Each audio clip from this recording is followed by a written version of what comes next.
Welcome to the Human Conversation podcast with Jules White, the real dragon slayer, author and entrepreneur sales coach. Tune in weekly for human conversation about business and sales. Enjoy business expert interviews, educational episodes, and virtual cuppas with entrepreneur business owners. So grab yourself a cuppa and enjoy. Here is your host, Jules White. So welcome to the Human Conversation, and I think we have now published just over 30 episodes, which is super exciting, and I have so many more lined up for you guys. I'm talking to some amazing guests. It's just so exciting. So today I've got the beautiful Georgina Hodgkinson with me, and I know this lady, she's local. I'm so lucky to have met her face to face. And she's the founder of a tech company, and they are called Ask IT. So welcome, Georgina, to the Human Conversation. Hello, Jules. Thanks for having me on here. It's really great to have you. I know today is going to be a really exciting conversation. And I have to just tell the listeners, the first thing is, I hate tech. And you know that, don't you? Yeah. And we even had a discussion, didn't we, about the fact that there are different people who feel differently about tech, you know. I'm one of those people. I just want you to tell me what I need to use and then let's do it. Yeah. We can't all love everything. I kind of look at it as in shopping. I don't like shopping. Some people love it, isn't it? It's, you know, we all have our things that we like and we don't like. We do, and if we all loved and knew everything about tech, we wouldn't need Georgina. And obviously, in this episode, I'm going to demonstrate to everybody that everybody needs a Georgina. So listen, let's start at the beginning, because this, you know me with my podcast, I like to just delve a little bit into like, what did you do when you left school and what's your career been so far? Oh my goodness. So when I left school, let's you know how long ago that was. So I went to work for a bank, and I was very quick when they were changing the technology. I was quick at picking up the technology then, and I quickly became a team leader, and I was showing people how to learn tech, etc. So I then went and very quickly started training people in tech. And I was only 17.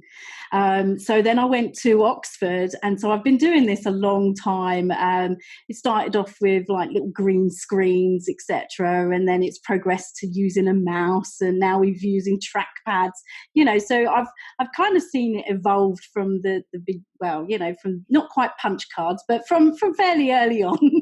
Well, you see, I started at the bank. So I started at NatWest. What bank were you with? So I was with Abbey. Oh, okay. Yes. And obviously I think they became Santander, didn't they? That's right, yes. So they're still big locally in Milton Keynes, yes. Yeah, they are very big. So I started at NatWest. Now I'm obviously a lot older than you, my lovely, because when I started at NatWest, we had no tech. We basically folded statements, put them in envelopes and posted them out. That was one of my first jobs at 16. So I was coming in at that stage where you had to order your statements, and it took like 2 days for them to arrive. So I was in that transition time as well. Now it's a case of if it doesn't appear on the screen in 10 seconds, you're like, what's happening? You know, why have I got this little spinner? Exactly that. It's amazing, isn't it? We're very impatient these days. We had to be very patient back then, didn't we? Okay, so how long did you stay in the bank? So I stayed in for about 5 years. So I did different departments. So I learned quite a lot in the investments that they did, pensions, etc., document registration. Funny enough, I ended up in like the legal sort of side, as in enduring power of attorneys and that type of part of the bank in the back office. And then I went to Oxford and I started being a tutor for different people with NVQs, and I got involved with quite a lot of the tech involved in there, people coming out of schools or even work and needing to skill up. So it was helping them do that. Brilliant. And so really tech was with you from an early age, as you said. Yeah. It's obviously always been a passion. Well, it is. My dad's an electrical engineer. So he always had the latest gadget, and we were very, very fortunate to have computers, the old sort of Commodore, and I was programming from probably the age of 10. Wow. So, so it's something that I've always done. It's in your blood, isn't it, my lovely? It's in your blood. Yeah, I just love it. It really is. It's something that I don't know any different. So obviously, fast forward a little bit, you've come out of the bank. Presumably, did you just have other jobs, but then it was still in tech? Is that how it went? Yes. So again, it was really when so I've kind of done it to my lifestyle as well, how I've worked. So I've worked very young as a freelancer. So when government were changing over their computer systems, I would a nice role. We were talking about roles earlier, Jules, but I was a floor walker. Oh, right. Which meant I trained people, but then as they had problems, I would literally walk the floors of certain departments in government, and as they needed me, I would come in and help them and show them ad hoc how to get out of a problem or what they needed to do their work. I love it. I mean, this is just a real breadth of experience. This isn't just one thing, is it? It's like loads of different fantastic experiences. So when did you finally decide that it was time to just go it on your own? What happened? Well, I've got an older brother, and I'm always chasing his tail as far as, it's that sibling rivalry, I think. So he very quickly sort of worked for himself. And so I think it was just, again, my dad worked for himself. So again, it was just the natural progression. That's what we did as a family. So although I started in the banks and sort of building up my skills there, it was very much in our family to work for ourselves. Did you have a point where you said, right, now's the time? Like, for instance, I know that this business I run now, I had a redundancy. So it gave me 3 months' money, and it was a case of, do I go and get a job, or do I start my own business? So it's almost like one of those little crunch points. Is that what happened for you when you started your business? Yeah, I think ideas brew for a long time, that you want to do something, and then something will trigger it to say, right, it's a now or never type scenario. So yeah, I had my family, and I was building up skills, like you say, and sort of working ad hoc.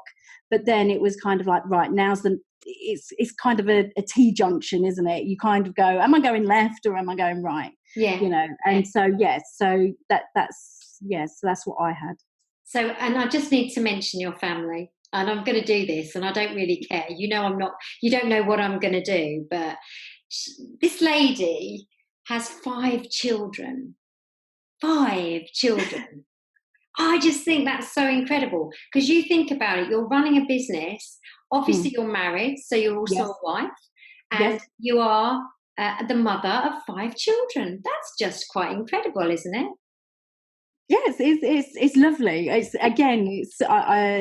love being busy. It is something, but you have to be organised, and it does require sort of lots of juggling, etc. at times. But who doesn't like a few plates spinning sometimes? Yeah, you certainly got a few spinning there, haven't you? Okay, so let's talk about Ask, because Ask IT is the name of your business, and I know this, but the listeners don't know. But Ask actually stands for 3 very specific words. So there's a real story behind Ask, which I think is very, very interesting. So tell us about that, Georgina. So as an IT trainer, and obviously watching people develop their technical skills, etc., you kind of notice patterns and how people are in general. And not to put people in boxes by no means, but people generally have an aptitude. So A being aptitude. So whether that be that they don't want to know how it's working, they just want to press a button and for it to go. Some people like to know, well, wait a minute, if it does go wrong, how do I kind of know a little bit more. And then there's some people that kind of really want to go into, I need to understand everything of how this works, not even to do it themselves, but just to that. So there's a scale of aptitude. Yes. So that being the A for ask. And then you've got the S for skills. So again, we don't have these technology skills even in schools necessarily, although they're developing them slowly, and it's building up on a constant basis, and it changes depending on the context of how you're using that technology. So it's trying to build up skills in technology as well. And then the K is for knowledge, because sometimes just knowing that an app or there's a website that does that is good enough. You don't necessarily need to know it now. You don't necessarily have to have the skills now, or even the aptitude, but sometimes just knowing that it's there so you can outsource it, or you can get people to give you more information when the time is right. So that's a big thing. And I think the whole premise of Ask, for me, it just makes complete sense. You know, it's kind of covering every angle, isn't it? But also it's about the customer. It's about the customer, which is what I really love, because, you know, I'm all about the customer with the work I do. So all of those three things are about me as the buyer and the customer and how it's going to help me. So they're kind of my outcomes of working with your company. So I really, really like what you've done with all of that. And then, of course, we have had conversations, and I know a little bit more about you than some of the listeners, but I'd really like to talk about just some of the ways that you can help us if we're interested in actually finding more out about tech, making our tech work better. You know, one of the things I know we've talked about is how it can save so much time if you've got good tech going on. So, you know, what are the sort of things that you do to help us, Georgina? Well, I think the biggest thing is to start with is a tech review, a tech audit. What that does is it puts into context where you are at the moment. Because the big thing with tech is somebody is using this piece of software, maybe I should be using that, but it may not be right for your business. So it's really establishing very quickly where you are at the moment in your business.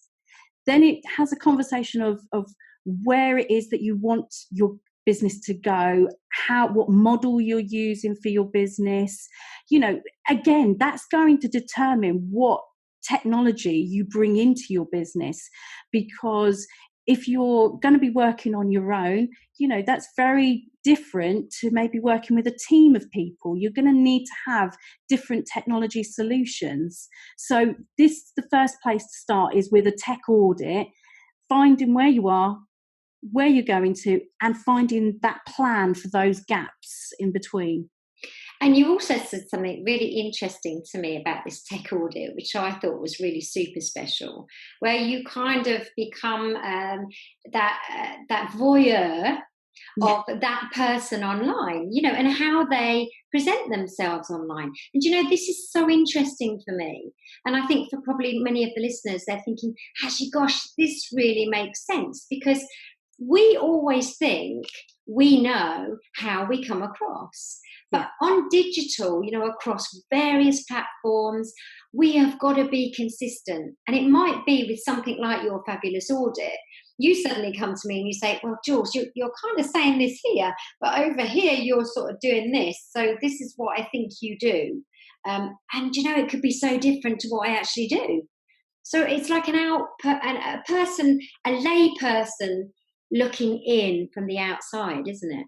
Yeah, it's giving just a different perspective so that you can see, because before I do a tech audit, I kind of just see what digital clues you're giving out online, and finding out, you know, your personality and your business, what it's achieving, even before I talk to you.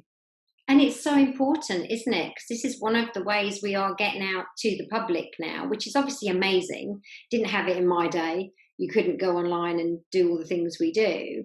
But now we can do it. Surely we have to make sure we really maximise this, and we're doing it, you know, in the best way that we can, as authentically as we can, because that's kind of the other thing, isn't it? Yeah, I mean, this exactly. But it's also your personality, how you want that to come across, and like you say, so it's joined up so that you're, talking in LinkedIn, but it's also a case of joined up with how you want your business website to be, etc. And as you know, I love to test. So I kind of love to see all these links and how they work, and or if they've kind of moved and have been forgotten about. So it's those type of things that I cover. And it's so true, isn't it? You can put links out and then all of a sudden you don't actually go back and revisit them, and that page is no longer valid, or so somebody could be clicking through to something you don't even sell anymore. It's interesting, isn't it? But you do leave this kind of footprint, don't you, digitally as you go, yes. Which is very interesting and something I don't think we all think about so much. So your audit definitely helps, doesn't it, with that kind of stuff, which is pretty amazing, I think. So if I were to come and have an audit with you, yes. What would it look like? What would it feel like for me?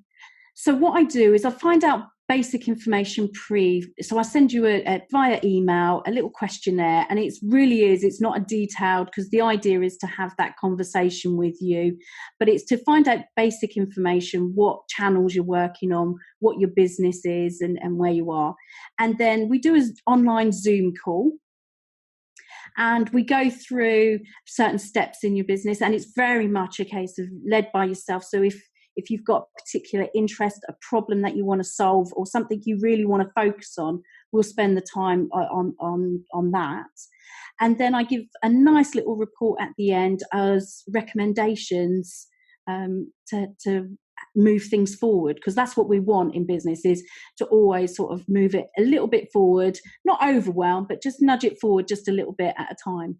Yeah, definitely. I mean, you talked about them being quick fixes as well, which I love, because me, I've got no patience. I just want to do things yesterday. So if you've got some really quick fixes as well that you can do, which you would be able to help us with, that's pretty awesome stuff. Again, saving time, isn't it? That's one of the big things I think with tech, because it can take so much time when you don't know what you're doing. I've experienced that. And I think the thing is, when you're doing anything new, it is overwhelming. But once you've done it a couple of times, and if you've got somebody to do that with, it just makes it so much nicer, and it's just easier as well. Yeah, and I've got my own tester if I work with you, Georgina. You've already gone ahead and tested everything. So you can tell me what the best things are for my business, which is great. I love that. I really do. So what else so I've done my audit with you. Is there anything else I can then go on to do with you? So I've found patterns of things that are repeated within certain small businesses, content being one of them. So I'm shortly launching my content course, so you can come on to that, and it's not necessarily just how to create content, but it is as in how it works digitally, and how to speed that up, and how to make it that next level of professionalism that we all want to come across as from a business point. Yeah, and it's interesting, isn't it? Because content in terms of marketing is slightly different to the stuff you're going to help with, isn't it? So yeah. another angle of content. Great stuff, really great. Yeah. And then what was the other one you mentioned to me this morning, which is really interesting? Right. So there is, with Facebook, a lot of people run Facebook businesses. There is a chat bot. And if you haven't heard about it, there is this lovely software that you can market, or you can use as your answer phone type thing. And so I'll be shortly launching a course to how you can use that in your business. And I think this is interesting, because there's a big part of me, and Georgina, big part of me wants the human conversation, okay? And and that will never change. I will always want to have ultimately a chat, all right? But there's also an element of customer service. And so actually you can't be everywhere all the time. So if somebody does message you, it's about having something that's almost as realistic as you, as near as we can get it, because it's your language and your message, actually responding. And I think this is interesting. I poo-poo a lot of tech, me, because I'm like, no, we need to keep the human connection. What's really interesting now, I think, with this, the chatbots, with AI, which is another thing that you obviously talk about and you love, is that we can still make it quite human, I think. Do you agree? Yes, completely. I mean, I think this is where, it's finding that balance. A lot of people name their bot and give it like a personality but it is obviously an automation. It is a case of, but you can personalize this. So it doesn't have to be boring text. It could be you on video. Yeah. So you still have your personality coming through, but in an automated way to kind of make you available when obviously we can't all be working 24/7 as much as we're workaholics. Yeah, me and you are, aren't we? For sure. No, and I think it's great, and I'm always open to chatting about something that's going to feel as human as possible, but also automate and save time, but also serve the customer, because that's kind of the key is that we give the service, that we make the connections. That's the key thing, I think, for me. So you've got hugely exciting things going on, and I think I've saved one last thing, which I know we can't really sort of tell people much about, but just an exciting development that's coming probably next year. Yes. Tell us a little bit about that, Georgina. So this, as I've also been a software engineer, and I've been learning different languages, different computing languages, and I'm creating my own product that I will be launching. So it is to save people's time. It's something that I've kind of discovered while doing this journey of my own. So it's to solve pains of my own really as well. And by doing that, it will help a lot of individual people that are running businesses of their own. So exciting. How amazing to develop your own software. I'm like in awe of you. Actually, totally in awe of you. That's just amazing. I wouldn't know where to start with anything like that, Georgina. You are super, super cool. We're going to make sure, obviously, all of the links and everything about what we've talked about is in the content, is in the narrative that I'm going to put up on the podcast. So don't worry about that. We can make sure that you find Georgina very easily. Favourite place for us to find you, Georgina? Yeah, so I have a Facebook group called Ask IT, but I've also got my own website, and I'll be putting those links to make it really easy, because that's the thing, isn't it? Nobody wants to be hunting around for information. So either my website or Facebook is probably the best place at the moment. So 12 months' time, 2 years' time, what's Ask IT going to look like? What's it going to look like? Hopefully just saving time for me, because it is something that I value as a commodity, on that. So I can then scale up my business, because if I've got that time, I've got more time to actually put into it as well. So it will be hopefully serving more people that need it.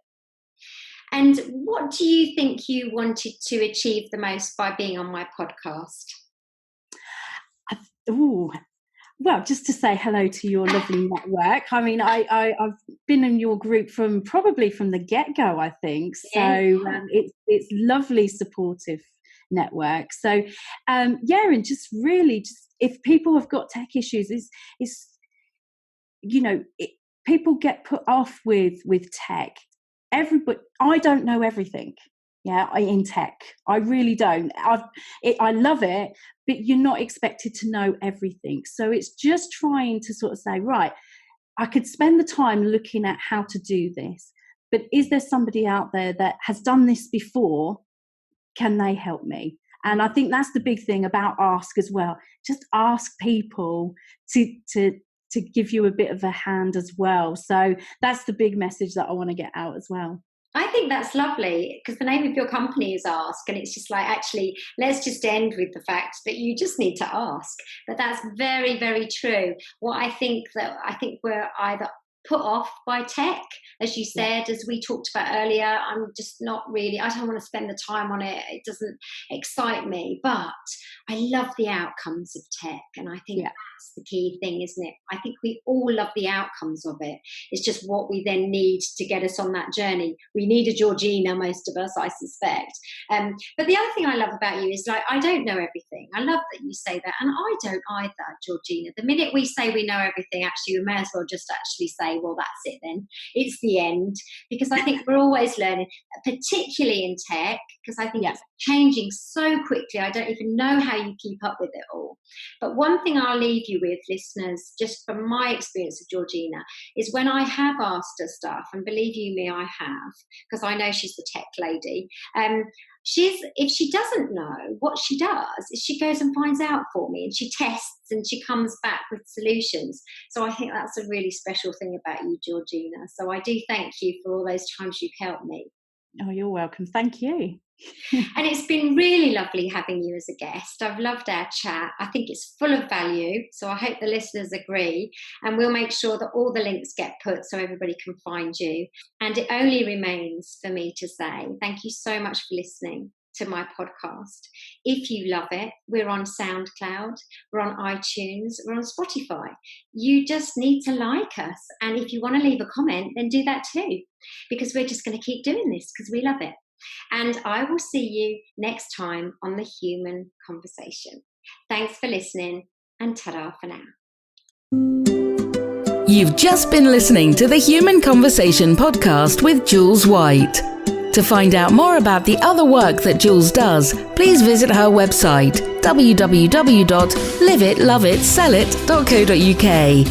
And if you enjoyed the podcast, then please do leave a rating and review on the platform you use to enjoy her show. Thanks for listening, and see you next time.